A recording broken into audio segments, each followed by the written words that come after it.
your end. There we go. We're We're live. live. We are live on LinkedIn or my Facebook and Twitch today. I've got a Twitch. Not that I use Twitch or anything like that. Just trying to go on Twitch as well. So back for December Daily. It's number 9 today. I've got a guest along with me, so it's not just me rambling on about something here by myself. I've got Tommy McCubbin has agreed to come on and join me. Thank you, Tommy, for joining us today.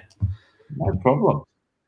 So if anyone's out there watching, there is a bit of a lag between us chatting and it actually going onto LinkedIn. So if anyone out there jumps in and wants to say hello, let us know where you are. Give us a thumbs up. That would be great.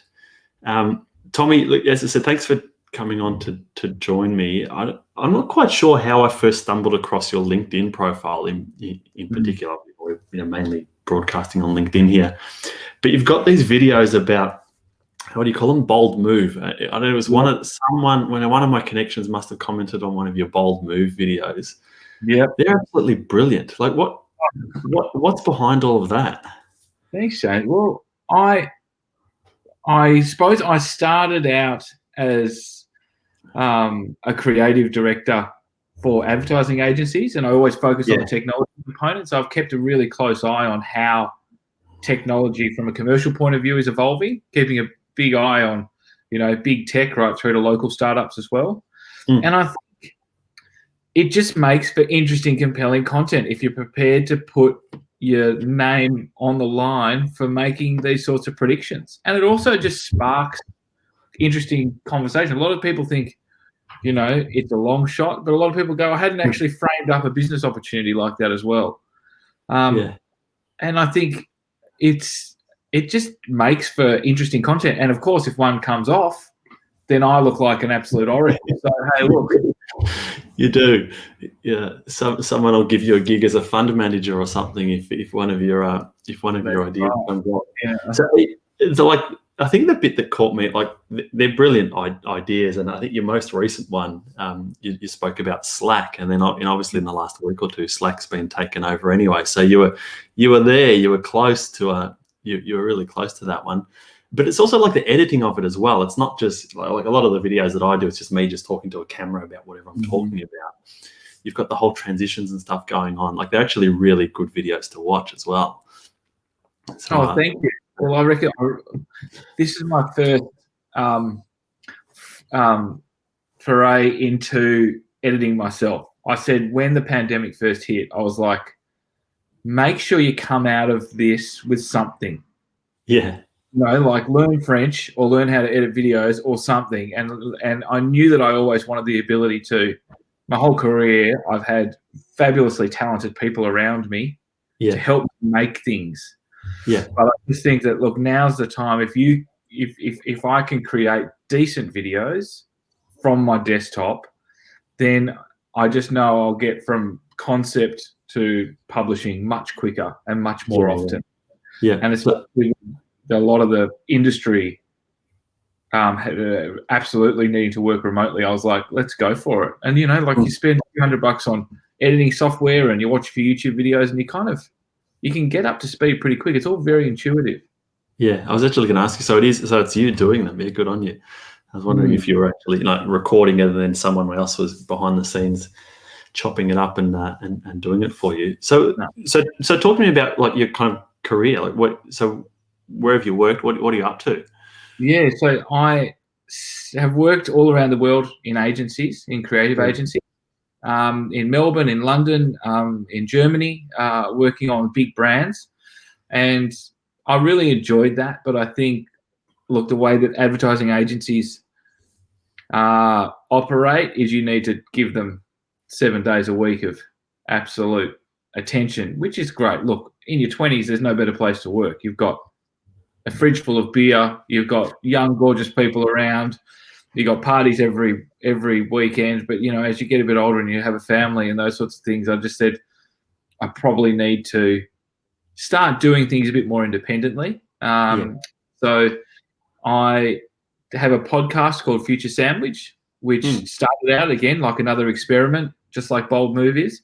Yeah. And that covers future trends, because essentially I was talking to clients about, okay, so what do driverless cars what's the impact of driverless cars on our business over these next sort of horizons, and taking those conversations and turning them into a podcast. And then in its first year, but that podcast won Best Tech Podcast in Australia. Yeah. So I better start taking this seriously now. And so kept doing that. And as a result, just kind of love the idea of essentially editorial, basically, finding a story, covering that story, and then distributing that and building a community around that. So Future Sandwich was kind of the catalyst for me leaving working full-time for an agency. Yep. Then kind of bring revenue in. I've worked closely with a couple of brands from a consultancy point of view, still being their creative director. But more recently, I got a show up on Channel 9 called The Rebound. Yeah, I saw that. Yeah, which is essentially at the start of the year, my business partner and I, Steve Sammartino, who you've probably been seen around on LinkedIn and stuff like that. He's certainly not short of a post. We pitched an idea to basically say we feel there's an opportunity. Look, a lot of people have been massively disrupted from a career point of view. Either their businesses had to go through enormous change, or they've lost their job and they need to suddenly find out how to create some wealth. Yeah. And we think technology is the solution for a lot of people to jump online and start a Shopify store or start self-promoting and offering themselves up as a consultant and these sorts of things. So The Rebound is all about that, where we teach people basically how to be more entrepreneurial and use these sort of tools, which, even the one we're using today, I doubt this cost you anything. And here we are broadcasting to the world and we're making some big tech companies in America much richer. So I think it's time we got our share of that. So The Rebound is a really fun show. We always call it, it's the show that was made for the internet, but just happens to be on TV. And you'll see some of the editing styles. You mentioned earlier about how there's a lot of editing. It's quite dense of editing, the Bold Move series. This is the same. Little snippets of kind of 30, 60 seconds and simple ideas and insights throughout. And that's on tomorrow on 12:30 nationally. Yeah. So how did that actually come about? Like you come up with an idea, but where do you even start to reach out to someone to say, hey, Channel 9, I've got this idea. What do you think? Like, did you have connections in there? How's that play out? We did have connections in there. This is probably Steve and I have produced. This was our third crack. We've shot 2 pilots in the past. Right. Okay. And they've both been tabled. They've still got it. They're still in negotiation, essentially. The pandemic's just kind of shaken things up. So we were quite used to, we hadn't found success yet, but we had a couple of people connected into the networks. And we wrote a 5-page deck. Yep. Sent it in there, and then literally within a couple of days, I think it was 24, 48 hours, we had 9 and 10 both respond and say, we like it, let's do it. Yeah. And then that was it. I mean, the whole show was created remotely until when the state government lifted the restrictions and we could go into the studio with pretty strict restrictions. But the whole show was written, pre-produced and ready to go as soon as restrictions were lifted. So it's very unconventional. The first time I saw Steve and the producers and stuff was in the studio on day one of the shoot. Right. It's quite bizarre. But did either of you have much experience with TV beforehand? Like whether were you involved in it or clients, assisting clients in your, the more of the marketing stuff? Definitely had been involved in stacks of content production and making a lot of ads, which for big brands, which are obviously broadcast all around the world, but nothing that was ours and we owned and we wrote. Went and we found some fabulous sponsors, which again we pitched all from. It looked like Toyota. I was watching one just before. It looks like Toyota's one of the sponsors. Like the whole intro was. That's right. I love that. They gave us. We drove around in a Hilux and helped them out with their Toyota for Business fleet solutions and all that sort of stuff. So that was a good one. We had Xero, we have Dropbox, we have Shopify, Lead Express, which is an Australian company who've got some pretty sophisticated technology on lead generation, and Southwest, a creative agency who helped us support that, and we kind of just cobbled the whole thing together. But Look, the feedback on it's been amazing. We're getting, I reckon we've promised in the first episode, we promised anyone who signs up to our newsletter 10-minute Q&A with Steve and I. Oh, really? We're like, oh, this could go really bad. We could be up for hundreds of hours, but we're doing probably, I'd say, 30 or 40 a week. Yeah. And we're meeting small businesses and entrepreneurs from all around Australia. Like, it is just phenomenal. We've got a gin distiller in Tasmania, and then the next one will be someone who's manufacturing pineapple leather in northern New South Wales. And then we've got, people inside big companies who are like a kind of middle management. I feel like I need a breakthrough. And we coach them on being an entrepreneur. It's not exclusive to just being small business. And, the one thing is amazing is the power of broadcast television, as far as when you hold it up next to the internet. I mean, you can basically, 1 million views on the internet, people are like, it's pretty good. But you get on TV and your phone just goes ping, ping, ping. I'll see you on the box. I've seen you on telly.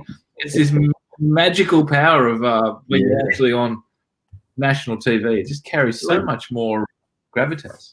Like maybe it's because it's that's so much harder to get on there. Like you said before, I've just pressed live and hey, we're broadcasting. We could be on YouTube and there could be anyone watching us. But that's easy. It just doesn't cost you anything. You press go and you're live. Whereas TV, broadcast TV is still this kind of bit of a gated community. It's a bit more difficult to get on there.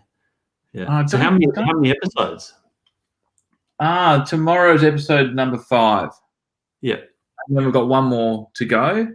Mm-hmm. And then we're going to roll out 2 more seasons next year of 8 episodes each. Yeah, brilliant. So did 9 just agree to one series to begin with and see how it goes? Is that how it works? Yeah. And it's gone so well, they've just said, give us another 2.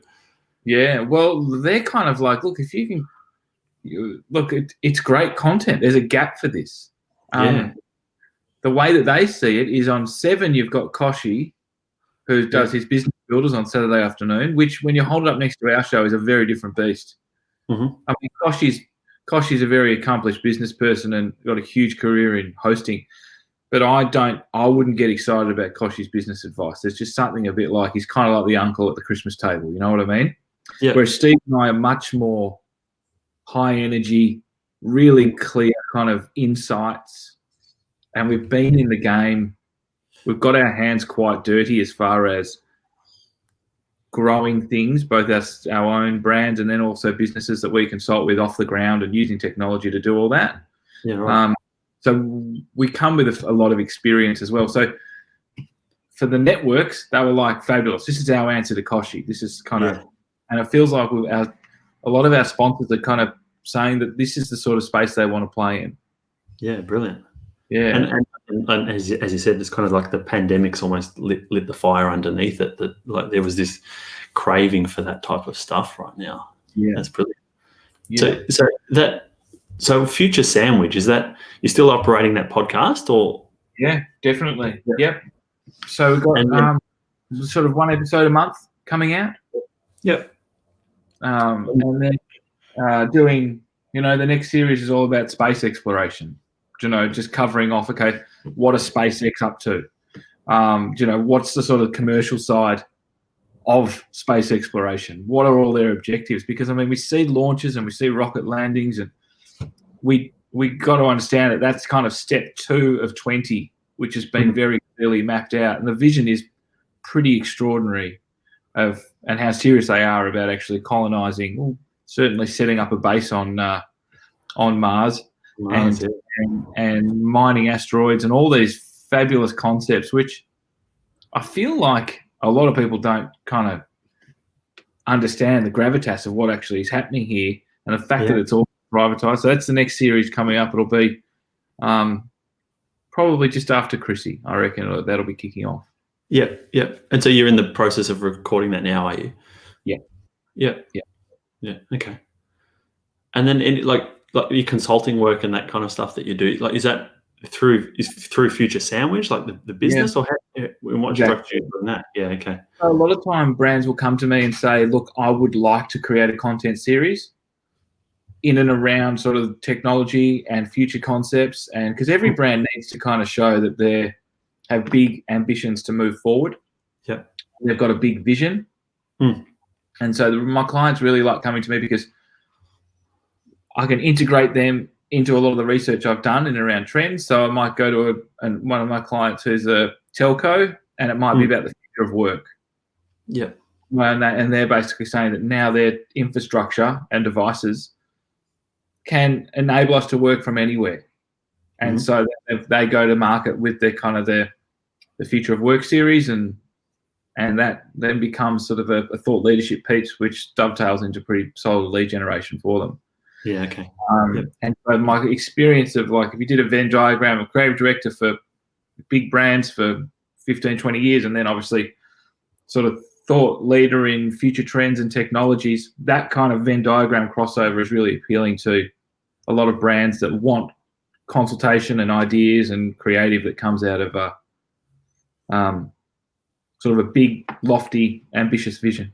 Yeah, and I would imagine, I don't know, I work in the space, but I would imagine that the creative director stuff with a lot of these bigger brands is you'd need to be thinking about what the future trends anyway. You're kind of doing some of that thinking about the future. It's not just about, hey, we're trying to sell this product now. It's helping them thinking into the future as well. Would that be right? Totally. If you have to be thinking like this anyway. It's just I've managed a way to kind of create revenue out of that research. I think that there's no shortage of Wired magazines and Forbes magazines on creative directors' desks. It's just a case of I take that reading and package it up into nice, tidy little videos, both for myself and for my clients. Yeah. And then also now in the case of Channel 9 as well. Yeah. And they all feed off each other. Like it's kind of this big kind of all the channels feed off each other, and as far as like the Rebound and Future Sandwich, and then Steve's channels as well. We all work pretty closely. We're pretty kind of we make a lot of different things, both the TV show, the podcast. We do stacks of stuff on Instagram Live. There's plenty happening. I'll have to jump on your Instagram. Haven't come across that. But it's all on the same kind of theme though, isn't it? It's always distributed in these different areas, but it's the same theme. Exactly. So business, tech, media, future concepts, all that sort of stuff. Yeah. And so what do you have plans for the future? All you're talking about, Future Sandwich and what's to come. What about for you? What's to come for you? Well, I think that the big breakthrough for me is having the success on the TV in the form of the Rebound. That feels like something which is now, that's our foot in the door moment, which I think TV is a little bit of a walled garden. Once you're in there, it's fabulous, but to break through, as you mentioned before, it certainly appears like there's barriers. Whether they're invisible or not, I'm not quite sure, but they do exist unless you know the right people. So the Rebound is going to be a pretty solid project going forward. And then the vision for Future Sandwich is definitely to be almost like a publisher. Yeah, okay. So there'll be podcasts coming out, there'll be video series coming out, there'll be brand partnerships and collaborations off the back of those. And just building up that audience. There'll be live events. There's that's going. Future Sandwich is really going to scale into 2021 as far as how it makes itself available, both for content production to brand partners, but also just different channels and to around the world. Is kind of the idea. Experiment with different channels always. Yeah, good. It sounds like, and is a lot of that come about? Has a lot of that thinking come about like during the pandemic? You kind of stuck at home as sorts, and you're thinking about all of this, or is it? No, I think Look, the pandemic certainly accelerated it. I always had this as an intention. Okay. It's kind of like, when am I both brave enough and financially secure enough that I don't need to essentially take consulting jobs to make more ads, when I can go into content production at a full-time capacity and basically bring brands in. That's the commercial model to create content in collaboration with brands, as opposed to I get a brief to sell laundry detergent and I need to create content around that. Create an idea for that and play a traditional agency. The transition, I'm still not kind of there yet, but certainly 2021 should be getting close to majority of the time making content for myself and my clients. Yeah, okay. Yeah, almost flipping that around the other way. Yeah. From the traditional model. Yeah. And that's kind of the one of the philosophies I'm a big believer in is we start with a side project, and then if you're lucky enough to create revenue off that side project, do that, but create a world where essentially the lines, your dependence on your full-time salary or your work you don't want to do comes down. The ability to actually do these kind of passion projects and make a living off them goes off. It doesn't mean you have to jump off the pier one afternoon and risk everything. You can kind of do the dance for as long as you can. Granted, it's very hard work, but yeah, you can manage them both out. So the Gary V champions that kind of thing a lot through a lot of his podcasts and all the rest of them. Yeah, very, very true. So there's a couple of questions in here. Just a couple of people saying hello. Lawrence, I don't know if you're still there. Lawrence is from Dorset Hut in Harris Park, wherever that is. Good night, Lawrence. Lawrence is in New South Wales. Mark saying hello. Mina saying hello. Mina actually had a follow-up question down here. So when will the next episode of the show be and what time? So it's on Saturdays, Channel 9 at 12:30. Yeah.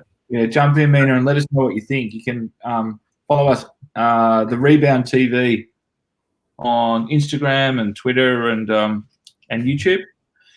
Yep. And then sign up, and we'll be in touch, and we'll have a session and talk about your business and what you're up to.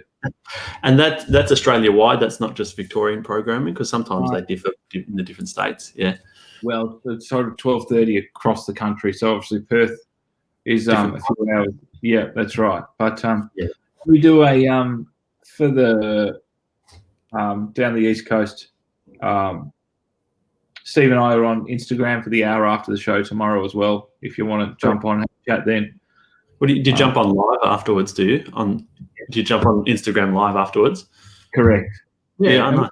Yes, maybe the guest was from the show, or we'll have like one of our our businesses that we're connected with jump on, and we'll interview them. Tomorrow's all about business models. Yeah. Okay. So we're covering stories around how both individuals and businesses have adapted to change their business model and that process, which is quite interesting. So there's lots to talk about. Yep. Okay, I'm gonna check it out myself. Mina says thanks. Graham's there from the Philippines. Graham tunes into a lot of my lives. He's retired and moved over to the Philippines. Nice part of the world. So that's everyone there that said hello and tuned in or had any questions. Actually, Michael Knox. Yes. To say how are you? if he's still there. So Knox creative on a time. What's that? Sorry. When I was a junior, Noxie was my creative director. I learned a lot from Noxie. Good to see you, mate. Good to see you back in Australia too. I saw the other day. Thanks for joining me. I didn't have that much more that I wanted to chat to you about, but other than as I said at the start, these videos that you put together, they hooked me. I'm sure they probably hooked a few others as well. Just ideas and it's almost kind of gone the other way. I think it's because of that I've almost discovered you, and then now chatting, I'm going to check out your Instagram and watch the catch-up TV, watch your catch-up show on Channel 9. Oh, good on you. I appreciate that. And as I said before we flicked on the red light, good for you for pioneering your LinkedIn Live. I wouldn't have actually. This is the only LinkedIn Live show that I've ever caught a glimpse of. So I'm a pleasure to be a guest on it. Thank you for joining me. So people can find you. You kind of mentioned it already, but if anyone's still here at the end, where can people find you if they want to reach out and connect with you? Yeah, just go to futuresandwich.com or Tommy@futuresandwich.com. You can catch me there. But all of the Rebound stuff is at the Rebound TV across all the usual suspects. Yep. Yeah, and that's the one that you go live after the show on. Yeah, we'll be live. So TV. Yeah, Eastern Standard Time tomorrow after the show. Well, the show's at 12:30, and then at 1 o'clock we'll be on. Yep, I'll be there. I'll be watching. Nice one. All right, cheers.